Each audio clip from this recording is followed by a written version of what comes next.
given by the Spirit indwelling sa lahat ng Kristiyano. At yun ay nakadesenyo para sa edification ng church.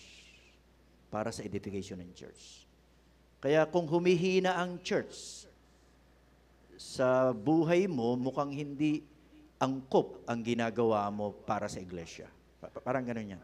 Kasi ang end lagi, mapagtitibay ang church. Maayos ang church. Kaya ang katuruan dyan, nagkakaisa, na bawat isa ay meron. Kaya kung may mensahe tayo ngayong umaga, bawat bahagi ng iglesia ay may biyayang kaloob ng paglilingkod mula sa tagumpay ni Kristo. So dalawang bahagi lang yan.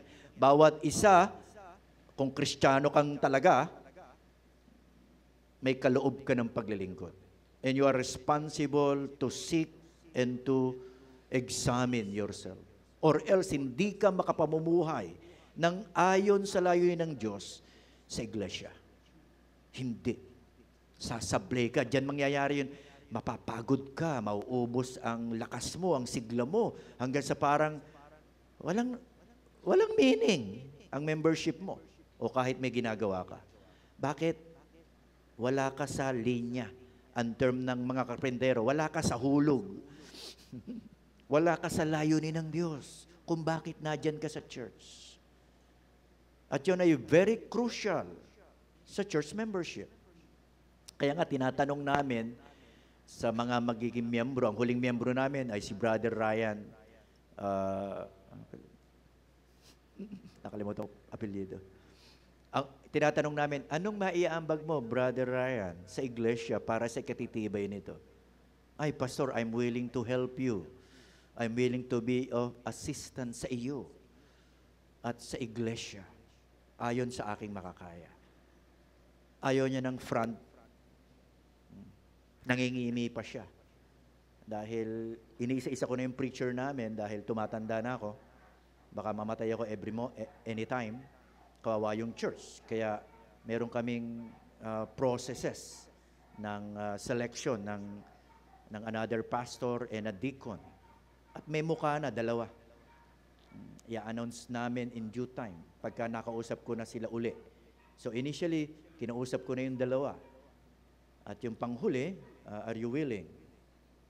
So tsaka ko ipakikilala sa church at idadaan sa test. At magiging speaker natin yun dito, isasalang ko rin dito. Sa pabasa, with your consent, di ba? So ang punto, may gagampanan ka eh. Define naman yun sa kasulatan eh. Dinidefine yun ng gifts. Dinidefine yun ng ministry mo sa church kung saan ka naroon. Kailangan mo yan nakita. Kailangan mo yan matiyak.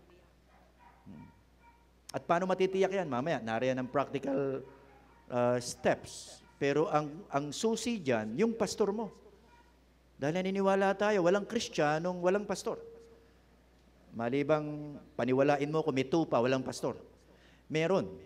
Elect yun, pero unsaved. Dahil kapag sinave na yun, di ba, magkakaroon ng isang shepherd. Kaya kung wala kang pastor ngayon, seek one. And love him. Nadyan yan for a purpose and for a reason. Kung Kristiyano ka, lagi natin sinasabi, look for a church and a pastor. Ngayon, kung pastor ka, edi lalo na. Lalo na. Magpaakay ka sa may hawak ng tungkod bago ka pagkatiwalang humawak ng tungkod. Sa term namin, hintayin mong magawa yung upuan mo. Huwag mong tatabihan yung pastor mo kasi siya lang ang kasya dun eh. So you can imagine kung anong ibig ko sabihin. So submit and dumaan sa proseso dahil may proseso yan. May proseso yan. Walang instant. Walang instant.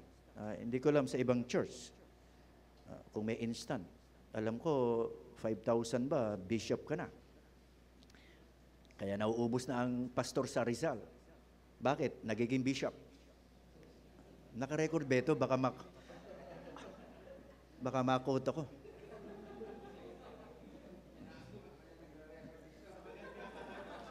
Paki-delete yung portion na yun, ha? Kaya, nauuhaw ang mga Rizaleños sa mga pastor. Dahil yun, pagka bishop daw ang pagpapakilala sa'yo, malaki ang love gift. Magtrabaho ka na lang kung gusto mo kumita. Anak ka ng magaling. Ako, nagtatrabaho ko di ba? Kaya, yun po ang problema sa isang aspeto, ministerial observation. Kaya biruan namin, mga pastor ha, huwag nyo nang bawasan. Huwag nyo nang bawasan kasi nauubos ng mga pastor natin. Bakit? Nagbi-bishop. At bawal mo tawagin pastor pagka bishop. Ako may beauty shop with my wife.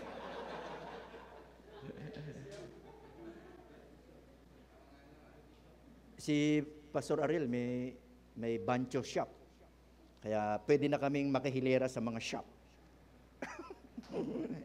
Ba't ba napunta tayo ron? So, anong mensahe dyan? May layunin ang pagliligtas na kay Kristo. Ang layuning ito ay naaabot sa pamumuhay Kristiyano bilang bahagi na iglesia. Ma-establish tayo riyan. Ang Kristiyano ay iniligtas with and for a purpose. At ang purpose na yan sa buhay Kristiyano ay isinilid sa loob ng iglesia. At hindi ko alam kung paano natin i-argue na pwedeng mabuhay ang isang Kristiyano outside the oversight of the church. Wala akong text dyan na mabasa. Wala akong makita riyan. Kaya mataas ang pananaw natin sa church. We have a high view of the church because we have a high view of the Scripture. And over and above those views we have a high view of God who is sovereign over all. Hindi ka pwedeng umastang galing sa iyong sarili. Meron siyang regulasyon. Ang tawag natin, meron siyang struktura. Meron siyang kaayusan. Hindi ka pwedeng mabuhay sa Kristyanismo o sa Kristiyano na ayon sa iyong gusto. Ang tawag ko sa iyo dyan, sovereign freewheeler. So, you believe in sovereignty but you live as a freewheeler without any discipline or structure na nagagabay sa iyo. Hindi ho ganun. At wala ko nakitang ganun. Meron, si Judas. At yung mga unruly. Unruly. So una, kailangan mo na iglesia upang maipamuhay ang kaloob ni Kristo para sa iyo. Kailangan mo na iglesia upang maipamuhay ang kaloob ni Kristo para sa iyo. Yun ang unang-unang. Kristiyano ka ba? Nagtiwala ka ba kay Jesus? Kailan pa? Anong church mo? Yun ang unang tanong. Sinong pastor mo? Yun ang pangalawang tanong. Hindi ka makakatakas, hindi ka makakaikot dyan. At hindi ka pwedeng maglaro riyan. Dahil yun. Ang sheep ay naka-design to have a shepherd. Ngayon, kung shepherd ka, naka-design yan para mag-akay ka ng tupa. Hindi tayo naniniwala sa pastor na walang tupa, bagaman may mga tupang walang pastor. Sa Bible, yung tupang walang pastor, wandering. Ang term doon, unsaved. Wandering pa, pero elect yun. Pag naligtas yan, ilalagay ng Panginoon yan sa kawan. Na reflection ng local church. Dahil naniniwala tayo, di ba, sa school, a local church is a manifestation of a universal church. Kailangan mag-manifest yun sa isang lokal. Bakit? Hindi tayo kakasya sa isang lugar. Huwag yung pangarapin yung mega-mega. Wala tayong ganung pangarap. Pero kung matino ang community sa isang lugar at makikilala sila bilang tagasunod ni Jesus, malaking patotoo yun. Hindi patotoong madami sila, mayayaman sila. Hindi, kundi patotoo ng bagong buhay. That we have another king and his name is Jesus. Tagasunod ni Jesus ang mga taong yan. So, yun ay malaking patotoo na sa isang community na ikinabigo natin at ng maraming church sa nagdaang panahon. So, ikalawa, una, kailangan mo ng iglesia upang maipamuhay ang kaloob ni Kristo para sa iyo. Hindi mo mailalagay ang sarili mo sa Ephesians 4 kung wala kang local church. Okay ba yan? Hindi mo mailalagay ang sarili mo, hindi ka makaka-identify dyan sa sinasabi ni Paul sa mga Ephesian believers. So, ang letter ay to them, yes, but we can identify with them dahil merong mensahe dyan for us. May mga prinsipyo dyan na makukuha natin bilang Kristiyano ngayon, kahit 2,000 years ang agot natin sa bagong tipan. Ikalawa, dahil sa iglesia, ibinigay ni Kristo ang mandato sa paggawa ng kanyang mga tagasunod, sa pag-produce ng mga Kristiyano, sa pag-produce ng mga tagasunod ni Kristo sa pamamagitan ng Ebanghelyo, sa pamamagitan ng pangaral ng kaligtasang na kay Kristo. Dahil hindi naman magiging tagasunod ang isang tao kung hindi siya ililigtas ng Diyos kay Kristo. Ang magiging pagsunod niya ay pang-ibabaw lamang o mapang-ibabaw lamang. Hindi ho yan genuine. Dahil ang gawa, kung ito'y mabuti, ay dapat inuugat sa pananampalataya. At ang pananampalataya ay kaloob ng Diyos, Ephesians 2. Kaya kung ang gawa ng isang tao, gaano man ito kadakila, sabi ni Paul sa 1 Corinthians 13, issue ng love, hindi mo na maihiwalay ang love sa pananampalataya at yung hope, kahit gaano kadakilang ginagawa ng isang tao, kung wala itong pagmamahal sa Diyos, at ang pagmamahal sa Diyos ay inuugat sa pananampalataya kay Kristo. Dahil ang Panginoon Kristo ang papakilala ng tunay na Diyos. So ikalawa, dahil sa iglesia, ibinigay ni Kristo ang mandato sa paggawa ng kanyang mga tagasunod. Kapag wala kang church, ang ipoproduce mo sa so-called ministry ay tagasunod mo. Ay, magtayo ka ng kaharian mo. Yan ang implication nito. Pangatlo, ay sa iglesia unang ginagamit ang mga kaloob ng biyaya ng paglilingkod. Sa iglesia unang ine-exercise ang spiritual gifts.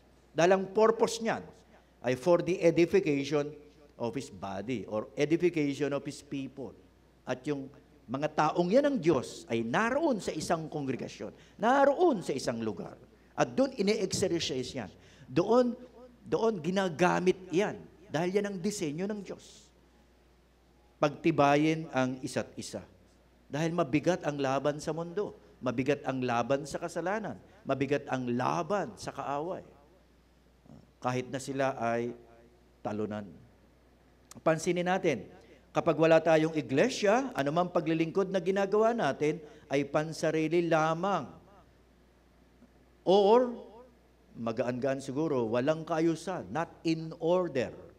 Kung ang church na walang pastor ay a church not in order, ayon sa Titus 1, kaya isinugo ni Paul si Titus to set o to put an order sa iglesia. Kung bakit naiwan ni Paul, we don't know. Pero isinugo niya si Timothy na tapusin ang dapat tapusin sa pag-organisa ng church. Ano yun? Appoint elders in every cities. Kaya pwedeng walang church. Pwedeng walang pastor ang isang church. Pwede ho yun. Pero wag matagal. Dahil kung sino makapangyarihan dyan, tatayo yan. Kung sino mapera dyan, tatayo yan. Kung sino matalino dyan, tatayo yan. To govern the church. Wala siyang mandate dahil wala siyang office. Delikado siya. At delikado yung church kung hindi discerning. So more on that sa selection ng office at yung angkop na lalaki para riyan. So walang kaayusan. Pwedeng walang pastor ang church pero hindi dapat matagal. Yung church sa Binilin ko, walang taon. Nakatiis sila walang taon. Sino nagpapasunod doon? Dahil naka-record to, baka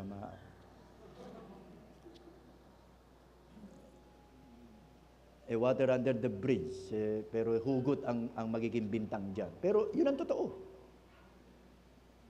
Yun ang totoo. Mukhang lalaki ng paa ng mga tumayo roon. Ang liit lang ng paa ko. Sa akin lang talaga yung sapatos. Kasi so, ikatlo, yun nga. Diyan unang ginagamit ang ating kaloob. Ang punto, ang Diyos ay Diyos ng kaayusan. 1 Corinthians 14:33, di ba? And 40. Pakibasa nyo ngayon, baka nakakalimutan nyo eh. Habang binubuklat nyo yan, ang context, malinaw, exercises ng mga kaloob. Angkop na angkop yan.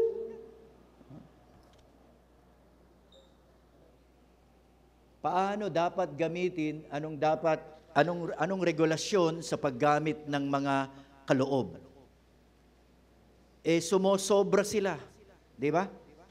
Sumosobra, nagkakagulo. Kaya to the point na sinabi ni Apostol Pablo, kung may nagpunta riyan unbeliever, sasabihin, mga siraulo ninyo.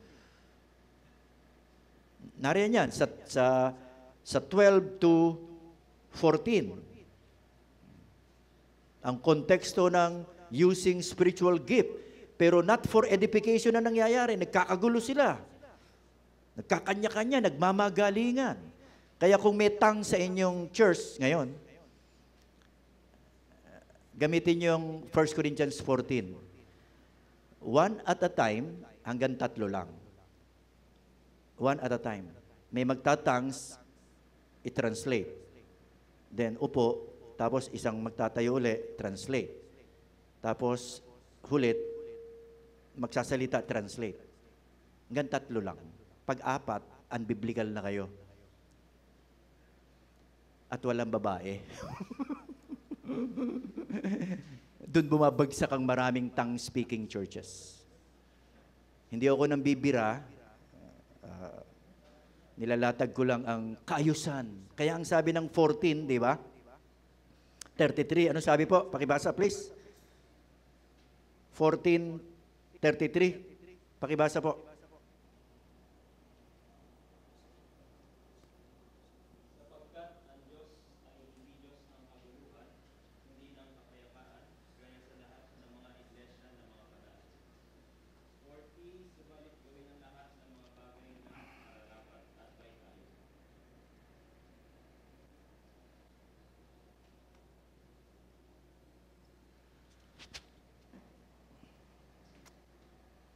So gawin ang lahat ng bagay ng nararapat at ng may kaayusan. Context, exercising your gifts. So may principle doon. Kuha natin yun. At yun ang ilalapat natin dito. Hindi pwedeng panggulo ka. O hindi pwedeng lilikha ng kaguluhan ng ginagawa mo o sinasabi mo. Dahil lihis yun sa layunin ng Diyos. Ang layunin ng Diyos ay kaayusan. Sa ikatitibay ng iglesia. Sa pagkakaisa. Kaya anumang tinutugis natin, anumang ministry na ginagawa natin ngayon, siguraduhin natin na ito ay para sa iglesia, hindi para sa iyo. Walang pasikatan dito. Mag-artista ka kung gusto mo sumikat. O mag-file ka ng candidacy, may slot pa yata. Gusto mo sumikat, pero wag sa church. Si Jesus lang ang sikat dito. Kahit yung pastor hindi sikat. Ngayon, kung nagpapasikat yung pastor, pwedeng i-rebuke. Simplihan mo. Huwag mo na mahiyain. Lalaban yung pastor yun eh. Mapuprovoke yun, di ba? Huwag mo hiyain. Pagbaba niya, then, pag nakikipagkamay, tsaka mo, parang feeling ko, nagpapasikat kayo. Ganun ba? At least kayo lang dalawa.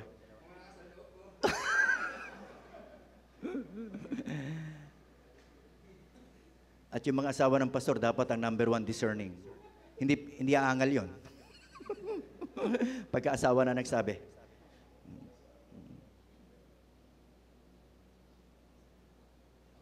So sa liwanag ng mga katotohanan ito ay ilang bagay ang itatatag natin. Una, obvious, chapter 4 verse 7, bawat Kristiyano ay may biyayang kaloob ni Kristo. So hagip dito ang office bearer.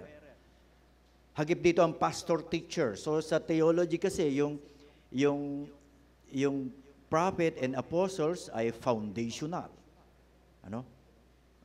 Ang natira yung dalawa, evangelist, na yun ang missionary and pastor-teacher. Pero ang popular doon, common, ay pastor-teacher. Na ang ministeryo ay nakatutok sa pag-equip sa mga nakikinig kung paano nila gagamitin ng maayos ang kanilang kaloob sa paglilingkod para sa katitibay ng iglesia. So yun ang unang-unang disenyo. Kaya kung may layo ng preaching of the word, it is for edification. Hindi para i-ere, marami kang alam. Hindi. Hindi. Kundi para sa pamamagitan ng mga pangangaral na meron diyang application, meron diyang challenges, kumilos ang mga nakikinig ayon sa disenyo ng Diyos mula sa kanyang kaloob para sa katitibay. Or else, nami-miss ng pastor at ng church ang ministry of the word. Baka kinopya lang yan sa ibang church. Walang kopyahan. Dahil may kanya-kanyang konteksto at challenges ang bawat iglesia. So, bawat Kristiyano ay may biyayang kaloob ni Kristo, chapter 4, verse 7. Tumanggap ng biyaya ayon sa soberanya ni Kristo. Yan ang translations natin. Tinatawag tayo nito sa pagsusuri ng sarili at pagtuklas ng mga kaloob na biyaya mula kay Kristo ayon sa sukat na angkop sa iyo para mapunan ang kakulangan ng iglesia. So, tingnan natin ang kaloob at kakayahan ng paglilingkod sa pananaw na ito. Ikaw ay kaloob ng Diyos sa church at bilang kaloob ng Panginoon sa church, may kakayahan ka. At yung kakayahan yun ay dinisenyo ng Panginoon, sovereignly given. Yun ang sabi ng mga teologo. Ayon sa nakapangyayaring kalooban ng Diyos, alam niya, may magagawa ka sa church na yan. Angkop ka sa church na yan. Dito ka ba inilagay sa tipo, Church of Christ? Huwag ka lilipat sa Christ Community Church sa Taytay. Hindi kita tatanggapin doon, pababalikin kita dito. Yun dapat ang ugali ng mga pastor na nililipatan ng ibang miyembro. Who is your pastor? Oh, your pastor is my friend. Go back. Hindi kita kailangan dito. So, dapat ganun ang disiplina.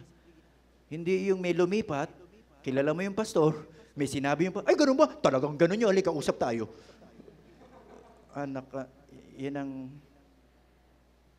anay yan sa Reformed community. And it is a fact.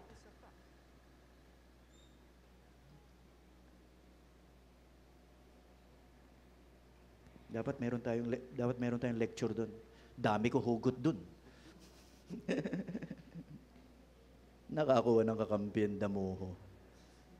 So, tinatawag tayo sa pagsusuri ng sarili. Bakit? Nadyan ka with the gift of edification. Yun ang isipin mo, kapatid, bilang bahagi ka ng church. Nadyan ka sa church with the gift of edification. Kaya tungkulin mong tuklasin yan. And call a friend ka kung hindi mo matiyak. Pero mamaya, merong practical approach tayo. Si theology, baka magkalatang pag-iisip natin.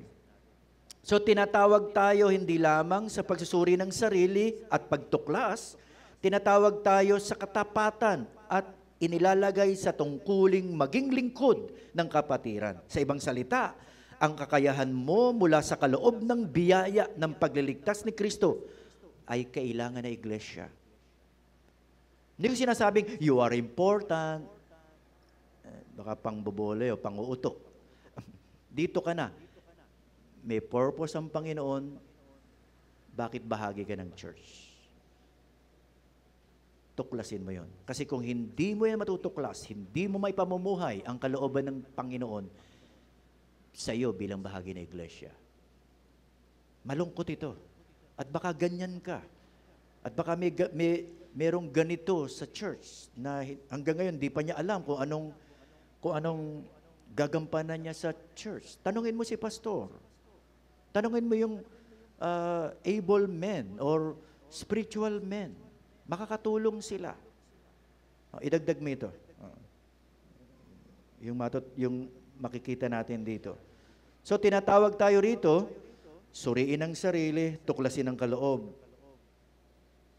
Then, katapatan, dahil kikilos ka ayon sa layunin ng Diyos na ikaw ay kaloob ng Panginoon sa iglesia. Na kailangan na iglesia. Kapunuan ka. Maraming pagkukulang ng iglesia. Hindi issue yung no perfect church. Given yun. Huwag mo na sabihin sa akin yun. Sa kabila nun, maraming pangangailangan ng church. At kung ikaw ay miyembro ng church, kailangan makita mo yun. Yung pangangailangan na yun, kailangan makita mo ang sarili mo bilang tugon sa pangangailangan yun. Hindi ka magtuturo. Ano ka, Holy Spirit na magko-convict? Kaya sa amin, kung sino yung nagtuturo, ikaw, halika. Ikaw ang kinikibungin. Huwag ka magturo, ikaw. Sige. Magsasuggest, ang ganda niya suggestion mo, bro. Pangunahan mo, ha? Kasi yun eh. Kung yun ay galing sa concern mo, sa pangangailan ng church, gift yun.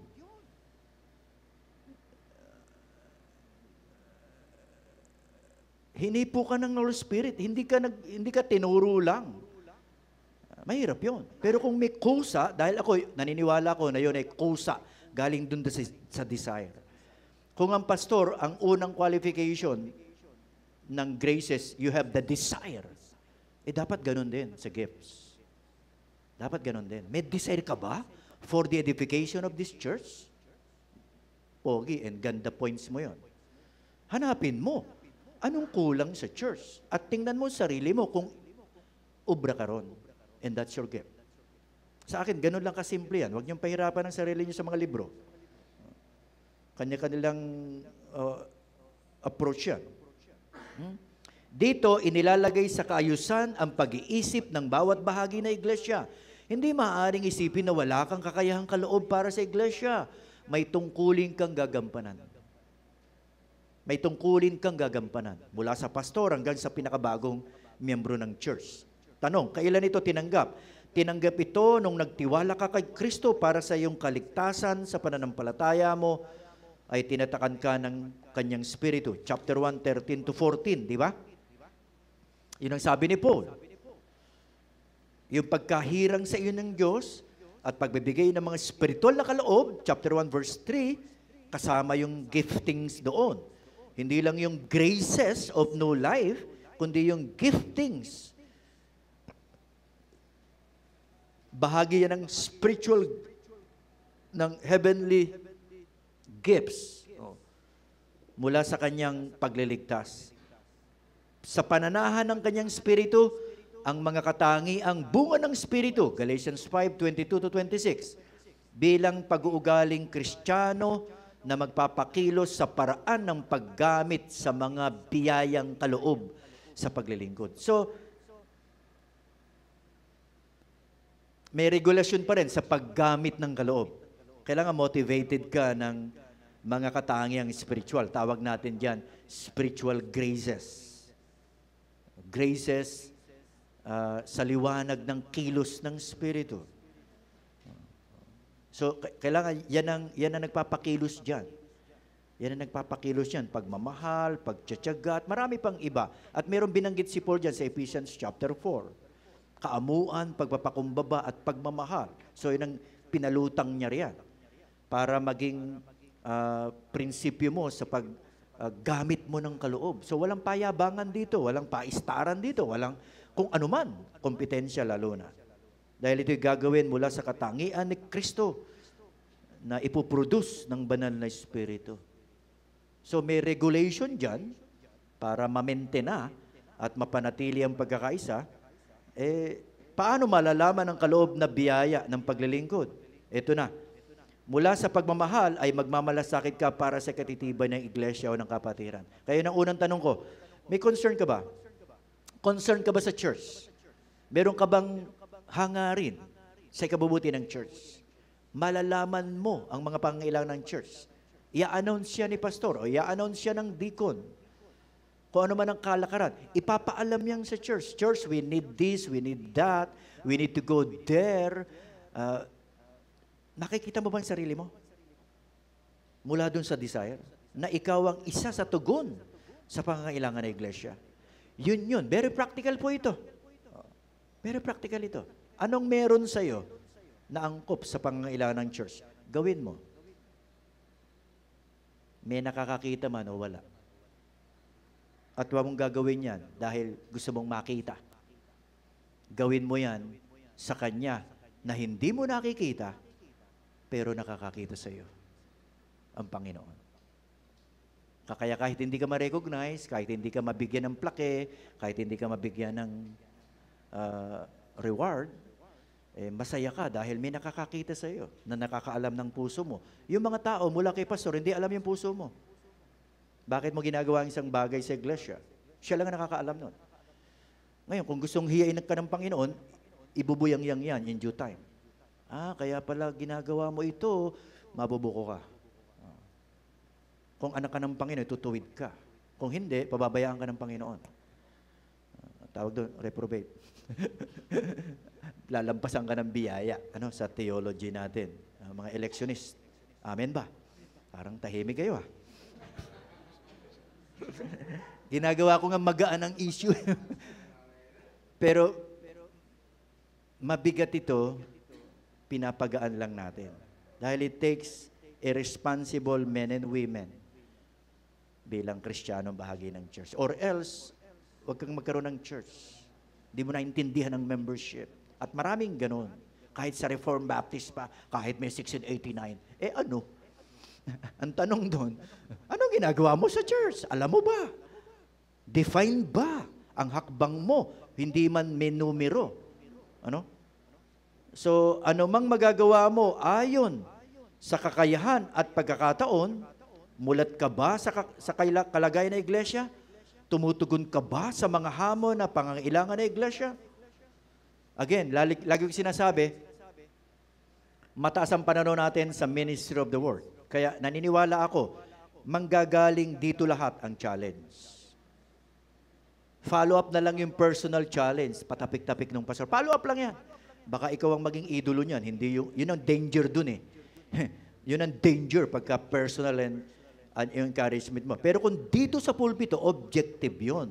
Ito ang salita ng Panginoon. Ito ang dapat nating gawin. Tumugon tayo. Tumugon tayo. Or else, hindi tayo marunong makinig. Kaya nga, anumang magagawa mo ayon sa kakayahan at pagkakataon, mulat ka ba sa kalagayan ng church? So, paano ito gagamitin sa iglesia? Sa paraan ng mga katangi ang gawa ng Espiritu upang mapanatili sa iglesia ang umiiral na pagkakaisa. Ephesians 4:1-3. Kasi kung gagawin mo yan for your own, madidisrupt ang peace. Yun ang threat. Pag hindi mo yan ginamit ayon sa layunin ng Diyos to maintain the peace and for the edification of the church, madidisturb ang church. Kaya may problema sa church. May makasarili riyan. May gumagawa ayon sa kanyang sarili. Lihis sa dapat ay gawin niya bilang iglesia. Yun ang tinatawag na body dynamics. Na may pagkakaisa sa usapin ng layunin at sa usapin ng motibasyon. At ang Panginoon nakakaalam niyan. Walang makakadiscern niyan malibang i-reveal ng Panginoon sa church. Kaya nga aayusin natin. Tandaan natin mga kapatid, na may itinuturo ang Panginoon tungkol sa pagbibigay ng mga talent. Naalala nyo? Pagkakatiwala mula sa Panginoon na dapat gamitin at paunlarin sa liwanag ng pagsusuri sa darating na panahon. Matthew chapter 25:15, Luke chapter 19, verse 13. May judgment. So pwede nating ipangsara dito as a way of conclusion, alalahanin mo, may pagsusulit. Dahil ang mga kaloob ay pagkakatiwala. So be a good steward. Sana asamin mo na pagharap mo sa Panginoon, welcome, good and faithful servant. So hindi pa damihan ang ginagawa ito Hindi pa damihan ang napupuntahan. Hindi ho makukuha sa ganun yun. Sabi ko, papagod ka lang daw. Ang punto rito, Naintindihan ba natin at minomotiba ba tayo ng layunin ng Diyos? Hindi maampat ang kagalakan mo along the way. Kahit mahirap yan, kahit mabigat yan, kahit malayo yan, hindi maampat ang kagalakan. Dahil ang produkto ng kaharian ay katwiran, kapayapaan, kagalakan sa Espiritu. Hindi ka mawawalan yan. Dahil yan ang magpapaalab at magpapapanatili sa atin para masustain ang buhay Kristiyano bilang lingkod na bahagi ng iglesia. Any question muna? Bago tayo sa second point.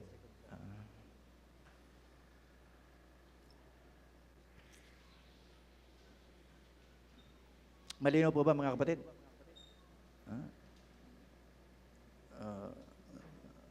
Pag malinaw ho sa Panginoon yun, ha? Pag malabo, akin ho yun. Usap tayo. Ba't ka nalito? Di ba? O ba't na-confuse ka? Question?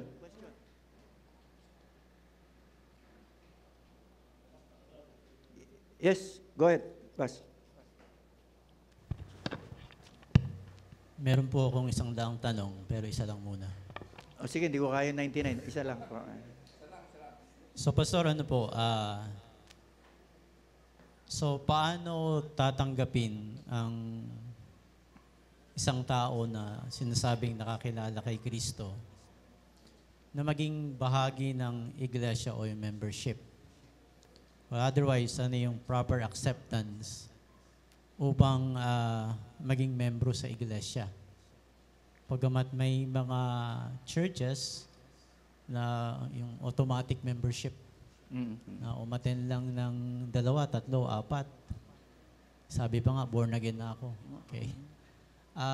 Ano po ba yung, in a biblical concept, ano po yung proper nun to enlighten us, Pastor? Manual tayo, hindi matic, ha? Apo. Maintindihan ko ng mga driver. Sa kalakaran ng matitinong church, ang hirap sabihin ng biblically ordered church, yabang-yabang naman. Yung matitino o maayos na church, hinihingan sila ng conversion testimony. Either written or oral. Ikwento mo nga, paano ka naligtas? Ako bilang pastor, pagka nag-i-interview ako, inuunahan ko na, nagpapatotoo na ako. Para may idea siya. Ganito ko kinatagpo ng Panginoon. Ikaw, paano ka kinatagpo ng Panginoon? Pwede ba ikwento? Kasi ang pastor magre-recommend para tanggapin siya ng church. Kaya kung walang pastor, medyo may kulang ng ngipin. Yung granahe o yung may kulang. Pero it works, di ba? Ang church naman at the end of the day, ang tatanggap. Pero dahil mataas ang pananaw natin sa pastoral office, siya kasi magpapastor dun Doon sa individual na yun Hindi naman yung kapwa miyembro So yun ang aking principle. Kaya dapat dumaan yun sa recommendation ng pastor. So conversion testimony is enough for me. Corresponding, may magpatotoo sa kanya. May asawa ba siya? Tanong may asawa niya. Kasi sila ang unang makakakita kung may pagbabago.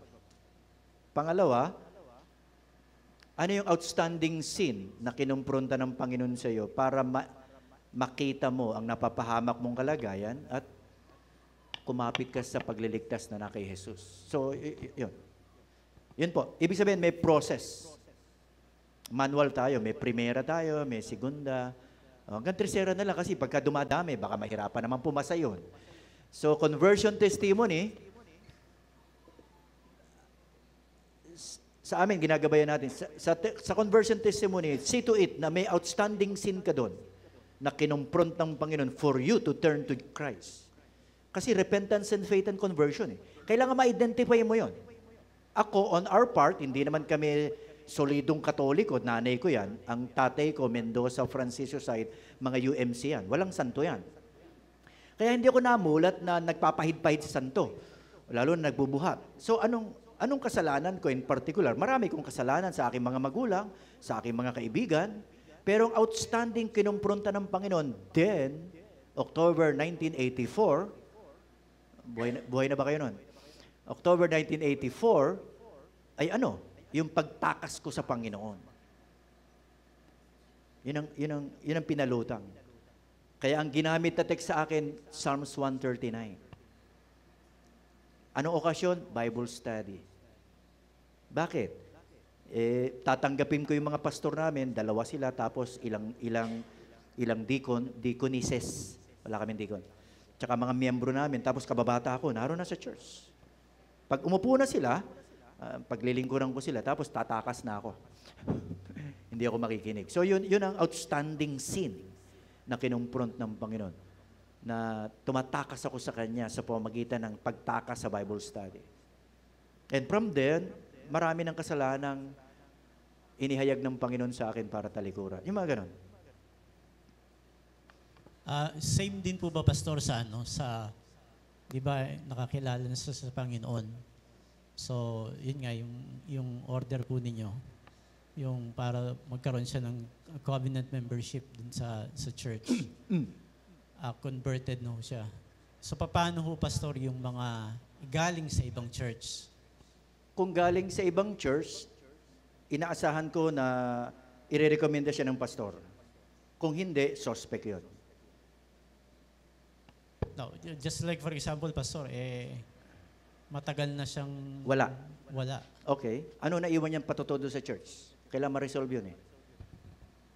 Kung hindi, gagawin sa'yo yun, maganda ka. Namatay na, Pastor, yung pastor niya na ano. Ay, baka ikaw ang susunod. Hindi.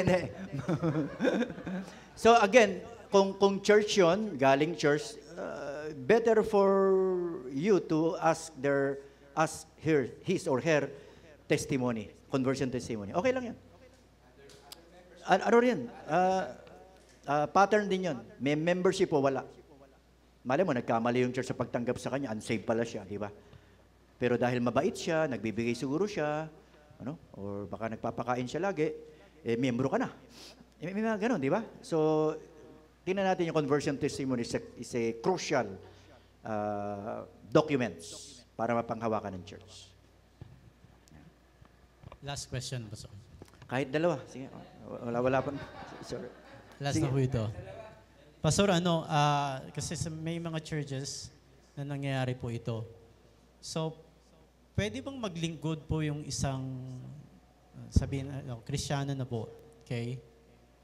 Na hindi naman po siya kabilang sa church. Halimbawa, nakita yung kanyang, sabi niyo po kanina, talented, di ba? Talentado. Tapos, talentado, di ba?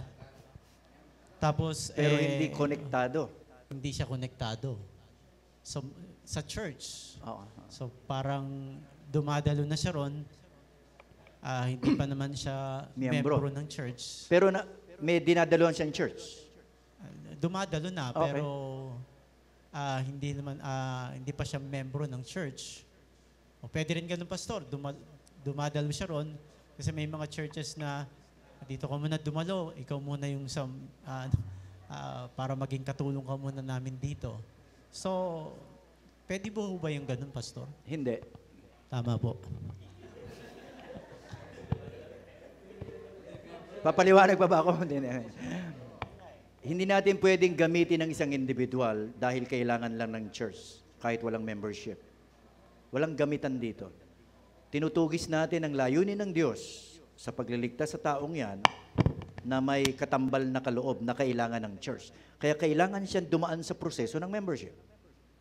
Huwag tayong gagamit ng tao, walang gamitan.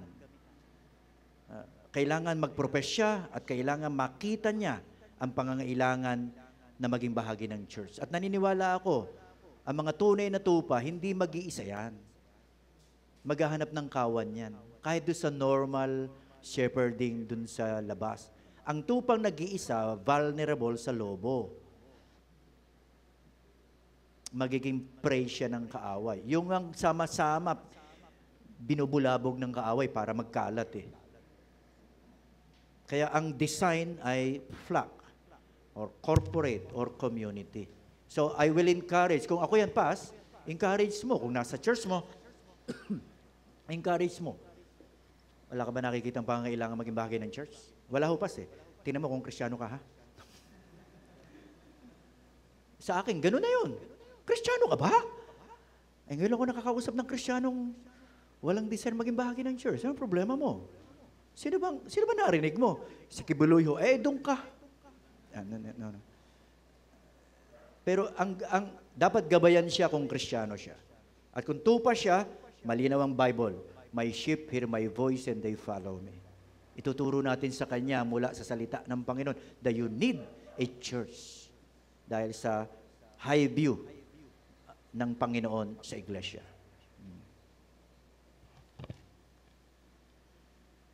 Ay, pass.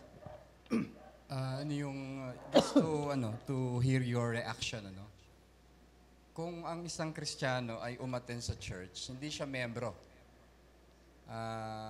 Member siya ng ibang church, pero nakita niya yung church, ganito siya, kailangan ang church ng ganitong tulong, ng ganitong needs, pero nag-insist na tumulong, magbigay ng Hindi tulong. siya membro? Hindi siya membro. Okay. Nag-insist siya, gusto kong magbigay ng tulong sa church para mapagawa yung kisame ninyo, yung mga bintana. Anong masasabi mo rin? Unang-una ay kahit hindi ko madidiscern yung puso niya, aalamin ko bakit niya yung ginagawa. Kinikilala namin ng inyong kabutihan, pero ang hirap patulan yan. Kasi baka may hihingin ka sa amin along the way, hindi namin maibigay. Magkakahiyaan tayo. At ipoprovide ng Panginoon kung nakita niya, kung kailangan namin. Because we believe that the works of God done in the ways of God will be provided by God. In due time lang.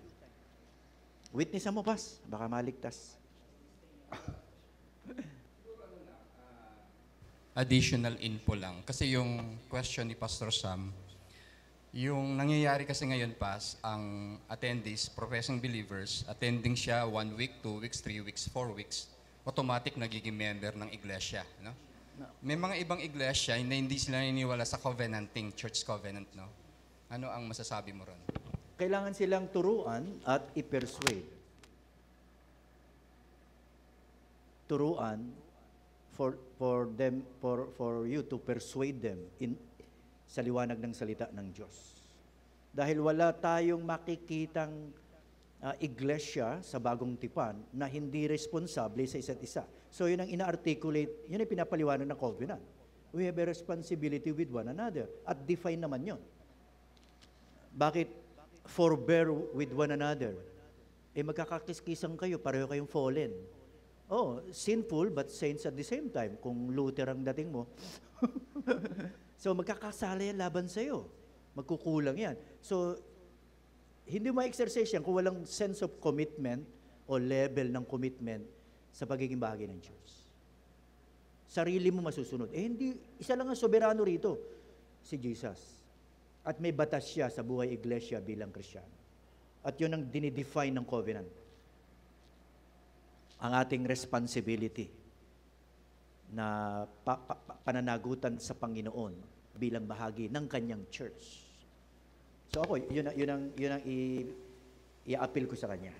Kung ang church membership ay klaro, covenanting church membership sa isang lokal na iglesia, would you recommend membership class?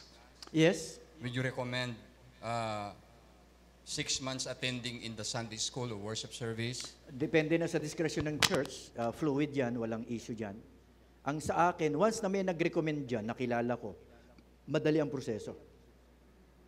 Pero kung stranger talaga, kailangan mo makilala together with the church. So, yun ang paraan doon, umattend siya. Hindi man 6 months, at least, yung makilala mo siya, ang kanyang pamilya. So, ang church dapat may effort to know them and his family. So, yun. At hindi tayo nakatali sa time frame. 6 months ba yan? O? Hindi. Sure. Kung nakikita mo naman yung kanyang, yung conversion niya po ba?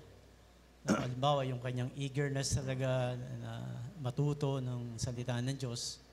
At nakikita mo rin yung kanyang, siyempre, hindi naman ho tayo katulad ng Panginoon na all-knowing. At nakikita natin yung kanyang bunga ng pagtanggap kay Kristo. So, yun po ba ay time para siya ay matanggap na maging member ng church? Katulad po sinabi nyo, walang span, walang time, di ba? Nasa discretion ng church. Nasa discretion po ng pastor o ng church.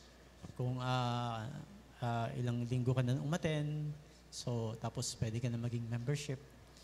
Yung iba nga, sabing nakakilala, ngayon i-baptize, so member ka na. Kasi sa Buka Pax yung sinasabi nila. Di ba? So, ano ho ba, Pastor? Siguro sa ating, discretion na ho natin yan. Igagalang natin ang discretion ng church because we have a high view of the church. Walang kami ang template, dapat sumunod kayo sa amin. I don't think so. As long as nakilala nyo sa level ng discernment yung kapatid. At much better, mapuntahan sila sa bahay. You want to know him more deeply. So sa akin, okay na yon. Walang issue kung ilang buwan siya. O ilang linggo. Yeah. At ito nga pala ang qualification. Kung kabataan na magiging miyembro ng church, I will see to it na alam ng magulang niya. Tulad ng kaso namin sa kabataan, hindi pinapayagan ng maghapon, 9 to 3 kami. So pinabili siya, umaga ka ba o hapon? O sabi sa akin, Pas, which is better? Hapon ka na kasi may Lord's Supper doon. Parang gano'n. So meantime, parang gano'n. So hanggat maaari, hindi natin kailangan ng pagpayag ng magulang. Ang sa atin, ipagbigay alam na itong anak nyo under your authority or jurisdiction ay bahagi ng church at may mga gawain po kayo. Kami, sana maintindihan nyo. Para hindi mag-isip ng kung ano yung magulang sa mga anak, lalo na kung teenager. Yun ang qualification namin ngayon. Yeah. Pero kung yung magulang, Pastor, hindi pumayag. It's a test of pananampalataya sa usapin ng submission. He or she can submit muna. Yeah. Ngayon, kung mature na siya enough at kaya na niyang kanyang sarili, mag-stand siya. So it vary, depende sa spiritual condition ng kapatid. Pero walang pamantayang standard. Depende yun sa spiritual condition and maturity ng kapatid. Thank you po. Hindi naman tayo kakasuhan yan. Ay, pass. Hindi. Pass. Ken. Ano lang po kasi, yung minsan sa mga reforming po kasi, o kaya yung mga nasa process po ng reform, minsan yung terminology na church covenanting, parang medyo mabigat siya pakinggan. Parang iba parang nahihigpitan yung dating nila. Siguro po, maganda rin po na magmula sa inyo, Pastor, matagal lang nasa pastoring, na malaman din po namin from the perspective na medyo matagal na sa pastoring, ano ba yung nagiging, ano ba yung spiritual or sanctifying benefit ng church covenanting as a church, as a whole, and doon sa individual na believer na nagiging covenant member, ano po ba, ano yung benefit po? Okay. Unang-una, dinidefine kasi ng church covenant, ina-articulate doon ang mga pangunahing responsibility ng member sa liwanag ng disenyo ng Diyos sa iglesia. So isa yan sa exercising of our gifts at yung pagmamalasakit na kailangang ma-realize sa iyo bilang bahagi ng church. So ina-articulate yun, pinapaliwanag ng church covenant yun. It simply means na inilalagay ka ng Panginoon sa church na ito with the expectation na mamumuhay ka sa liwanag ng mga prinsipyo ng pag-uugaling Kristiyano. So yun ang benepisyo nun. Magiging orderly, may kaayusan, at may goal ang Christian life na makapagpatibay ka sa kapatid, makapaglingkod ka sa kapatid sa liwanag ng kaloob na kakayahan mula sa iyo. At yun ay layunin ng Panginoon para sa ikatitibay ng relasyon mo sa Panginoon sa pamamagitan ng relasyon mo sa kapatiran. Ako, yun ang una kong makikitang benepisyo. Whereas kung walang direksyon ng Christian life. Simba uwi ka. Ano kung magtatides ka, hindi ko kailangan yun. Ang kailangan natin ay responsableng bahagi ng church, kabalika, hindi pabigat. Pag may binubuhat kami, buhat ka. Wag yung, kayo na lang, pas. Hindi pwede yun. Pag may binubuhat, may burden, magiging maganyon habang dumadami ang bumubuhat. At yun ang layunin ng Panginoon sa isang iglesia. Practical aspect yun, pas, sa buhay iglesia. Na hindi naman articulated talaga sa bagong tipan. Pero nakikita natin, responsable sila. At kumikilos sila ayon sa kanilang kaloob o panawagan ang term ng Ephesians 4. So, a well-ordered and defined membership ay ina-articulate ng church covenant. It is a covenant na mabubuhay ka bilang Kristiyanong tagasunod ni Kristo sa pamamagitan ng iglesyang ito kasama ng kapatiran. Dahil kailangan mo ng kapatid. Hindi ka mabubuhay mag-isa. So, yun ang genius doon. Kaya, yun ang siguro isang masasabi natin, Pas. Hindi ko alam kung nakatulong, Pas. Sige, take a break muna tayo. Lunch na tayo. Kasi, sundan nyo na lang ng kape para kasama na merienda. Pas, bro,